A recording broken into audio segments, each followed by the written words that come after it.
ಇನ್ನು ಸುಮಲತಾ ವಿರುದ್ಧವೂ ಕೂಡ ರವೀಂದ್ರ ಗರಂ ಆಗಿದ್ದಾರೆ. ನಿಮ್ಮನ್ನ ಬೆನ್ನಿಗೆ ಕಟ್ಕೊಂಡು ಓಡಾಡೋಕೆ ನಾನೇನು ರಾಕ್ಲೈನ್ ಅಲ್ಲ ಅಂತ ಅವ್ರು ಹೇಳಿದರು. ಇದಕ್ಕೆ ಟಾಂಗ್ ಕೊಟ್ಟ ಸಂಸದೆ ಸುಮಲತಾ, ಎಲ್ಲವೂ ಮಿತಿಯಲ್ಲಿರಬೇಕು, ಸಿನಿಮಾದಲ್ಲಿ ಅವಕಾಶಕ್ಕಾಗಿ ಸತತವಾಗಿ ಕರೆ ಮಾಡಿದ್ದು ನನಗೂ ಗೊತ್ತಿದೆ ಅಂತ ಕಿಡಿಕಾರಿದ್ದಾರೆ. ಗೆದ್ದ ಖುಷಿಲಿ ಏನು ಕನಸುಗಳು ನಮ್ಮ ಡಿಸ್ಕಷನ್ಸ್ ನೋಡ್ಬೇಕಾಗಿತ್ತು ಗೆದ್ದಿದ್ದಾಗ. ಇವ್ರು ಬೇರೆ ದರ್ಶನ್ ಬೇರೆ ಫೋನ್ ಮಾಡ್ಬಿಟ್ಟು, ಅಣ್ಣ ನೀವು ಇಷ್ಟು ಚೆನ್ನಾಗಿ ಮಾತಾಡಿದ್ರಿ, ಹಂಗಾಯ್ತು, ನಿಮ್ಮಿಂದಾಗಿ ನಮ್ಮ ಅಪ್ಪಾಜಿ ಗೌರವ ಉಳಿತು ಅಂದ್ರೆ, ಅಪ್ಪಾಜಿ ಅಂತಂದ್ರೆ ಅಂಬರೀಷ್ ಅವ್ರ ಗೌರವ ಉಳಿತು, ಆಯ್ತು ರಿಸಲ್ಟ್ ಬರ್ಲಿ ದರ್ಶನ್, ರಿಸಲ್ಟ್ ಬರೋವರೆಗೂ ಯಾರ ಗೌರವ ಎಲ್ಲಿ ಉಳಿತು ಏನು ಅಂತ ಗೊತ್ತಾಗುದಿಲ್ಲ, ರಿಸಲ್ಟ್ ಬರ್ಲಿ ಅಂತ ಹೇಳ್ಕೊಂಡು ಮಾತಾಡ್ಕೊಂಡು ಇವರು ಮೇಡಮ್ ಅವರು ಅದನ್ನೇ ಹೇಳಿದ್ರು.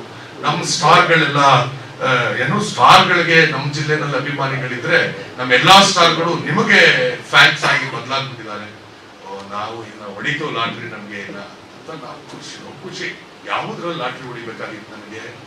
ನಿಮ್ಮ ಹಣದಲ್ಲ, ನಿಮ್ಮ ಅಧಿಕಾರದಲ್ಲ, ನಿಮ್ಮಲ್ಲಿ ಇನ್ಯಾವುದೋ ನಿಮ್ ಬೆನ್ನು ಕಟ್ಕೊಂಡು ಓಡಾಡಕ್ ನಾನು ರಾಕ್ಲೈನ್ ವೆಂಕಟೇಶಲ್ಲ. ನಮ್ಗಂತ ಆಸಕ್ತಿಗಳು ಇಲ್ಲ. ಆದ್ರೆ ಆಸಕ್ತಿ ಇದ್ದಿದ್ದು ಯಾವುದು ನನಗೆ, ರವೀಂದ್ರ ಅವರು ತುಂಬ ಎಡ್ಯುಕೇಟೆಡ್ ಇದ್ದಾರೆ, ಆದರೂ ಇಂಥ ಹೇಳಿಕೆಗಳನ್ನು ಕೊಡೋದು ನನಗೆ ಆಶ್ಚರ್ಯ ಆಗುತ್ತೆ. ಇಂಥ ಚೀಪ್ ಹೇಳಿಕೆಗಳಿಗೆ ನಾನು ಉತ್ತರನೂ ಕೊಡಲ್ಲ. It brings down his stature ಅಷ್ಟೇ. ಎಲ್ಲಿವರೆಗೂ ಇರಬೇಕು ಲಿಮಿಟಲ್ಲಿ ಅಲ್ಲಿವರೆಗೂ ಮಾತಾಡಿದ್ರೆ ನಾನು ಗೌರವ ಕೊಟ್ಟು ಮಾತಾಡ್ತೀನಿ. ಅವ್ರು ಬೇರೆ ಬೇರೆ ಯಾವ ಫ್ರಸ್ಟ್ರೇಷನಲ್ಲಿ ಎಲ್ಲರ ಬಗ್ಗೆ ಮಾತಾಡಿದ್ದಾರೆ, ನಂದು ಒಂದು ಭಾಗ ಇರ್ಬೋದು. ಆ ಫ್ರಸ್ಟ್ರೇಷನಲ್ಲಿ ಬಾಯಿಗೆ ಬಂದಾಗೆ ಮಾತಾಡ್ತಿದ್ದಂಗಿದೆ. ಪಾಪ ನಿನ್ನೆ ಮೊನ್ನೆವರೆಗೂ ಅವರು ಒಂದು ನನ್ನ ಪಿಕ್ಚರಲ್ಲಿ ಒಂದು ಕ್ಯಾರೆಕ್ಟರ್ ಕೊಡಿ ಅಂತಲೂ ಅವರು ರಾಕ್ಲೈನ್ ಹಿಂದೆನೇ ಬಿದ್ದು ಎಷ್ಟು ಫೋನ್ಗಳು ಮಾಡಿರೋದು ನಮಗೆ ಗೊತ್ತಿದೆ.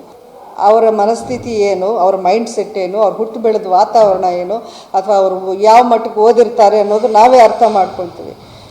ಸೊ ಅಲ್ಲಿಗೆ ಅವರ ಒಂದು ಯೋಗ್ಯತೆ ಏನು ಅನ್ನೋದು ನಾವು ಅರ್ಥ ಮಾಡಿಕೊಂಡು ಅಲ್ಲಿಗೆ ಕಟ್ ಮಾಡ್ಕೊಡ್ತೀವಿ ಅಷ್ಟೇ.